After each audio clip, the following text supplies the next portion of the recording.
What's going on, guys? MaddenGurus.com here, back with another free Madden 16 tip. Today looking at a sample play of the Kansas City offensive guide we just released based off of the Kansas City playbook. The play is called KC Divide at a Gun Bunch Week. The KC playbook is really fantastic. There's a lot of exclusive stuff in it. For example, you got formations like Gun Bunch quads that you can only find in 2 playbooks, and just a lot of unique plays like this one, KC Divide. So let's take a look at man first on this play. So against man, you can run this play exactly how it is, or you can block the running back if you want. I'll just run it as it is, and the drag route on the left is crazy. It's unbumpable. I don't remember if I just did press just now, but it doesn't really matter. You can try to press that, and you can run that with an average receiver, and he's just going to get open really easily across the field. So that's one route you're going to have to really pay attention to, or I don't know how you would stop that unless manually, because zones, you could easily time a drag in between the zones, and drags get open against a lot of zones, that especially where you have routes pulling those zones back like this one.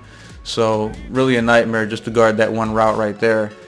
Also, we have the quick out, one of the best routes in the game this year. Now this one, it's not unbumpable, but if you just motion him out a couple steps just like that, and then just pass lead it to the outside, then it will be unbumpable, so you don't have to worry about timing or getting caught up or anything. But if they don't do press, then it's just going to get wide open.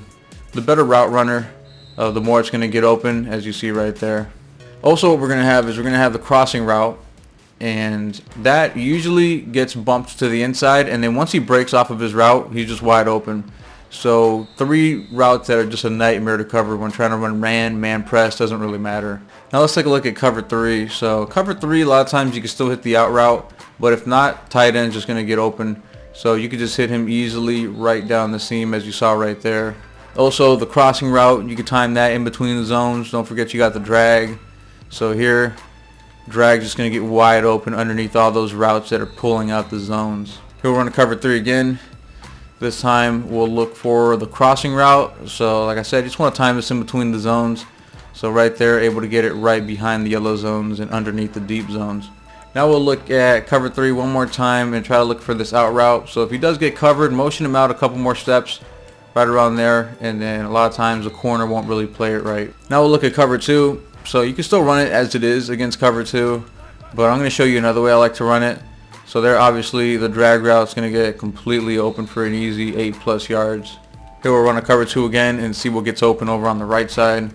So let's see if the out route gets open. Out route didn't get open, but what happens is he'll run upfield, and then usually he'll run up the sideline right when he gets to it if he's not open, and then get open down the sideline. Here we'll run a cover 2 again. Now if you want to try to hit the crossing route, I might fade the left wide receiver and block the running back to get a little more time, just to pull things back a little bit.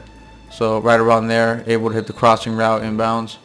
Now the other way I like to run this against cover 2 is to streak the crossing route, and when you do that, it's going to pull out the deep safety, and then the tight end is going to be wide open right over here. So if you just pass lead this over to the right, you can get some massive yardage with your tight end there.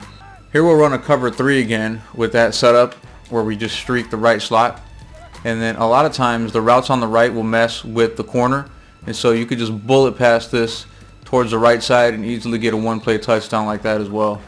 And a lot of this stuff will work against cover 4 as well. So if we just streak the tight end or the slot receiver here, tight end will get open underneath, so able to catch that pretty easily underneath the deep zones.